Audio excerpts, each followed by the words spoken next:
It's very, very concerning that fees are being talked about seriously as a solution to the current impasse.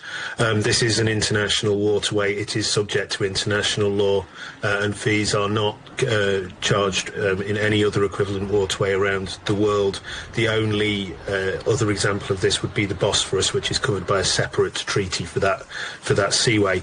And so it's a very, very concerning precedent that could be set, and those who are proposing it should think about the implications elsewhere in the world were this to be realised and other states decided they wanted to impose tolls on shipping.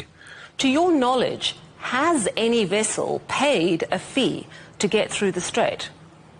There have been reports of fees having been paid. There was a report in the Financial Times yesterday, I believe, that said that payments were being required in Bitcoin, but I've not seen any firm evidence of fees having been paid or tolls being levied in order for ships to transit. Bearing in mind that there are very, very few transits happening at the moment. It's 10 a day compared to 150 in either direction under normal circumstances. I wanted to ask you, we're more than 24 hours since that ceasefire was declared. Have you seen any increase in ships getting through the strait or any signs that it's gearing up for more ships to pass through?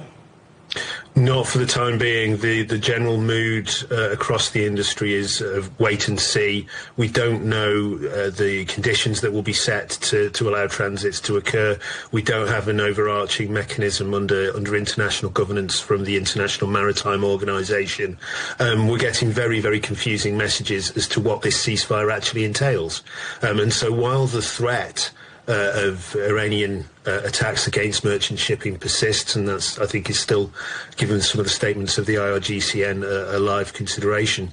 Shipping is watching to see what happens next. Are you able to assess the level of disruption that this conflict has created for global shipping?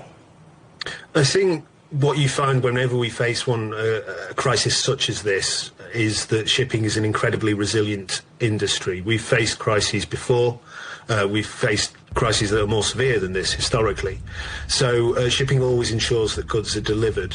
And so the global impact on shipping, there have been some disruptions. There have been reports of disruptions to bunker supplies in certain parts of the world. But by and large, we've kept delivering the goods. The main issue is those ships that are currently stuck in the Persian Gulf and the seafarers on board, who are our principal concern. Realistically, how long could the situation continue, bearing in mind the crews that are in distress?